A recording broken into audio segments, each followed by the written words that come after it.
Sar, kamu dari tadi diem aja. Badan kamu di sini, tapi pikiran kamu kayak masih jauh. Aku capek, Din. Rasanya akhir-akhir ini semua numpuk. Aku ngerasa harus kuat terus. Tapi kok lama-lama rasanya kosong ya? Kamu gak pernah ngasih ruang buat capek, Sar. Dan kamu lupa satu hal penting. Healing. Ini kisah 3 gadis yang pelan-pelan belajar jadi dewasa. Dengan masalah yang gak bisa mereka skip begitu aja. Yang pertama Sarah, perempuan muda yang terpaksa belajar dewasa lebih cepat. Yang kedua, Nadine, hidupnya terlihat sempurna, keluarga berada, pergaulan luas. Dan yang terakhir, Anjani, tumbuh di keluarga yang gak utuh bikin dia belajar berdiri sendiri. 3 sahabat, 3 rahasia, dan 1 fase hidup yang gak bisa diulang. Cukup, gak semua harus kelar hari ini. Kadang yang kita butuhin cuma ketawa bentar. Kamu tuh selalu aja, Jan. Iya nih, tapi bener loh omongannya. Itu keripik terakhir. Aku belum dapat dari tadi tau. Loh, tugas kamu kan ketawa, bukan ngemil. Kalian tuh ya, ributnya selalu bikin aku lupa sama kepala sendiri. Tadi aku ngerasa berat banget, sekarang rasanya lebih ringan. Soalnya kamu gak sendirian, Sar. Dari dulu juga begitu. Ya iyalah, kita bertiga kan suka bego bareng. Keluar yuk, udah sore nih. Jalan kemana, kek? Yes, aku vote makan enak. Aku ikut apa kata kalian? Yang penting, kita bareng. Kalian sadar gak? Tiap kita keluar bareng, rasanya dunia punya kita. Iya, kalau di rumah, aku kebanyakan mikir. Dan di luar, kamu diingetin kalau dunia masih jalan. Aku takut capek ini bukan cuma sementara. Takut kalau aku emang gak sekuat yang orang kira.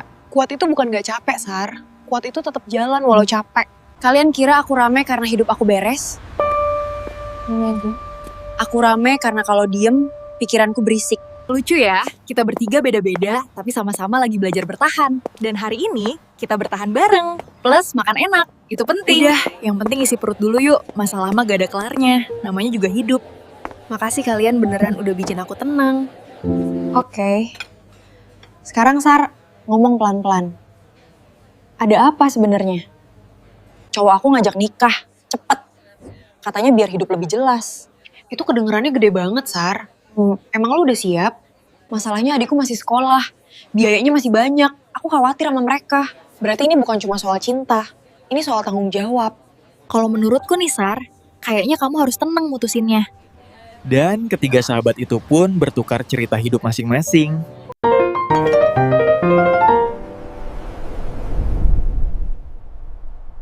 Wait, sepertinya kita perlu flashback sebentar. Ini kisah Sarah tentang keluarga dan Mas Pamungkas pacarnya yang merupakan anak bontot di keluarganya. Sarah, gadis 20 tahun yang dipaksa dewasa oleh keadaan. Cantik, rajin, dan sangat sayang kepada 2 adiknya yang masih bersekolah. Rutinitas Sarah di pagi hari adalah memastikan kedua adiknya bersekolah. Sambil menunggu dijemput pacarnya yang sering telat. Mas, kenapa sih telat terus jemputnya? Kan aku jadi mepet masuk kantornya. Iya, maaf. Aku kesiangan tadi.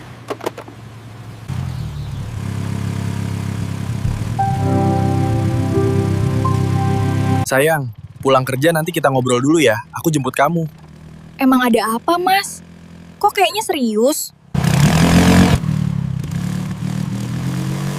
Tadi gak jelas. Emang ada apa kok kayaknya serius? Nggak apa-apa kok. Udah lama kan kita gak makan di luar. Makan aja, ya? Oke, jangan telat ya. Di kantor, ajakan ngobrol Pamungkas membuat Sarah kepikiran. Tubuhnya di kantor, pikirannya menerawang jauh. Sarah, dari tadi kelihatan melamun. Pekerjaannya aman? Aman Pak Tony, masih saya kerjakan. Jangan terlalu dipikirin. Kerja itu dijalanin aja, nanti juga beres. Iya Pak, terima kasih masukannya. Ih, Pak Tony ngapain sih? Bikin kaget aja. Sok perhatian pula. Sore harinya, Pamungkas terlihat sudah menunggu Sarah di parkiran. Ia tampak gelisah. Ngomong, enggak. Ngomong, enggak. Ngomong dong, enggak ngomong dong. Duh, puyeng ah. Apa respon Sarah nanti ya? Ya udah, bismillah aja. Mas ngapain ngomong sendiri?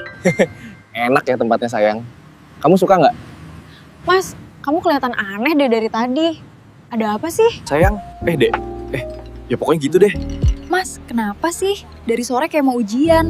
Ngomong yang tenang, biar aku ngerti. Sayang, orang tua aku akhir-akhir ini sering nanya kapan aku nikah. 3 kakak perempuan aku udah nikah semua. Aku anak bungsu, satu-satunya laki-laki. Aku tahu, kamu masih muda, Dek. Aku mikir, kalau kita nikah, aku bisa bantu ringanin beban kamu. Mas, bukan aku gak ngerti, tapi Tapi Mas harus ngerti juga situasiku. Adik-adik aku masih sekolah. Bapak aku kerja serabutan, ibu buruh cuci. Aku cuma pengen adik laki-lakiku bisa kuliah. Gak kayak aku.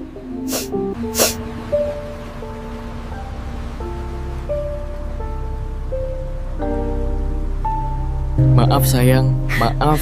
Aku bukan mau maksa, Dek. Tapi posisiku ngomong salah. Gak ngomong juga salah. Mas Pam orang baik. Tapi aku belum bisa jawab dan janji apa-apa. Iya dek sayang, Mas ngerti kok. Kamu jangan marah ya.